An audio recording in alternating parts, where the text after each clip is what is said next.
Mr. Meikle told the court that the RGP coxswain should have kept his distance from the RHIB he was pursuing, explaining that the police interceptor, approximately 12 metres in length and 10 tonnes in weight, would take some time to slow down or turn suddenly when travelling at high speeds. Officer 1, the RGP coxswain that night, has testified that he had kept a safe distance from the RHIB at all times. Officer 2, his second in command, corroborated this account. Chris Finch, representing the interests of the deceased, put to the court that keeping a safe distance would mean maintaining a distance that would not lead to a collision and risk to life.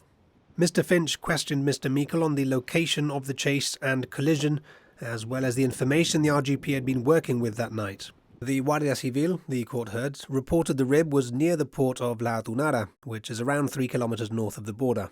The Spanish police told the RGP vessel the RHIB was off the breakwater and asked the RGP to approach and wait. In evidence, Officer 1 said the RHIB had come towards him while he believed he was in Gibraltar waters.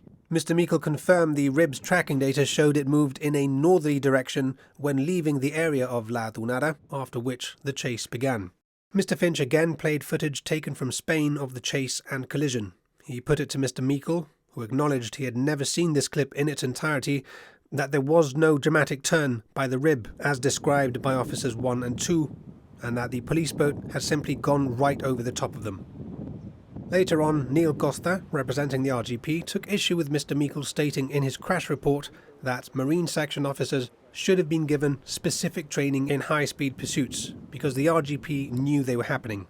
Mr. Costa broke down the training provided by the RGP as follows, first noting that the syllabus text for coxswain training and learning specifically says that 10% would consist of formal theory courses, 20% would consist of coaching and mentoring, and that 70% would come from experience on the job.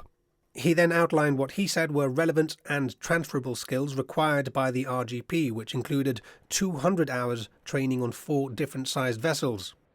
Modules were taught on high-speed navigation, pacing, fast handling by day and by night, manoeuvring at high speed and in proximity to other vessels, and communicating with signs when close to other vessels.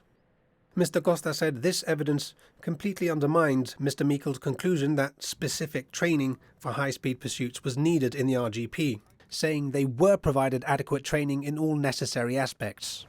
Mr. Meikle initially objected, saying these skills, while relevant, would still need to be developed in the specific context of high-speed pursuits.